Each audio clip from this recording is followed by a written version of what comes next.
morning friends, myself Dr. Dhaval Gupta, I am DM gastroenterologist from Mission Gastro Hospital।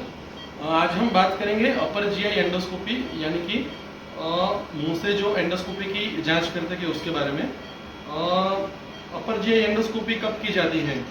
तो जब patient को लंबे time से gas, acidity, पेट का दर्द, ये सब कुछ तकलीफ हो, या फिर कुछ कभी मुंह से खून की उल्टी हो रही हो, या फिर बार बार उल्टी हो रही हो, या फिर खाना निगलने में तकलीफ हो। उसके अलावा जब भी हम कुछ अन्नली, पेट या छोटी आंत की बीमारी सस्पेक्ट कर रहे हैं तब हम इसकी एडवाइस देते हैं।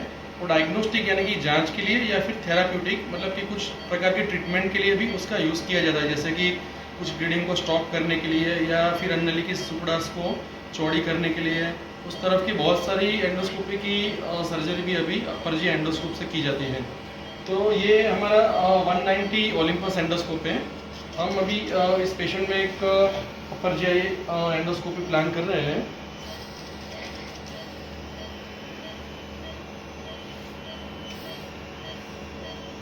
ये हमारी अन्नली का हिस्सा है।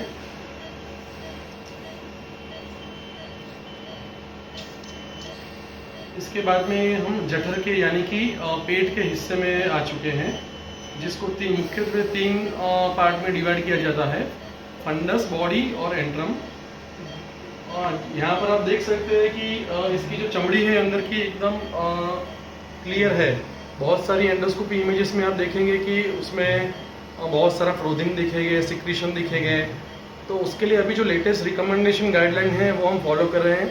उसके अकॉर्डिंग हम दर्दी को 30 मिनट बिफोर सिमेथिकोन और जो एन एसिटाइलसिस्टीन प्रिपरेशन है वो सब देते हैं। तो उससे हमारी जो विजिबिलिटी है बहुत ही बढ़ जाती है। तो कुछ छोटे से छोटा लीजन मिस होने के रिस्क भी बहुत ही कम हो जाता है। ये हमारा जो छोटी आंत का फर्स्ट पार्ट है और उसके बाद जो आता है छोटी आंत का लास्ट पार्ट।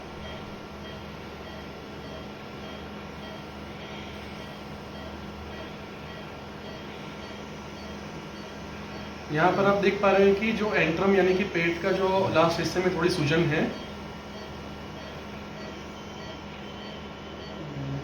ये पेशेंट्स का फंडस यानी कि जो पेट का सबसे ऊपरी हिस्सा रहता है वो हिस्सा है।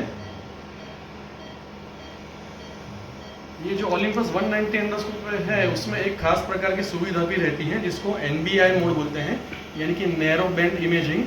इसके जरिए हम ये जान सकते हैं कि पेशेंट्स को कुछ अर्ली स्टेज में गांठ वगैरह या फिर कुछ चमड़ी में एब्नॉर्मलिटी हो, उसको बहुत ही अर्ली स्टेज में उसका डायग्नोसिस कर सकते हैं, जिससे हम पेशेंट्स को बहुत ही अर्ली स्टेज में पिकअप कर सकते हैं कोई भी कैंसर या और कुछ प्रकार की गांठ वगैरह हो तो, और उसका जल्द से जल्द उपचार कर सकते हैं तो वो आगे के स्टेज में जाने से उसको प्रिवेंट कर सके।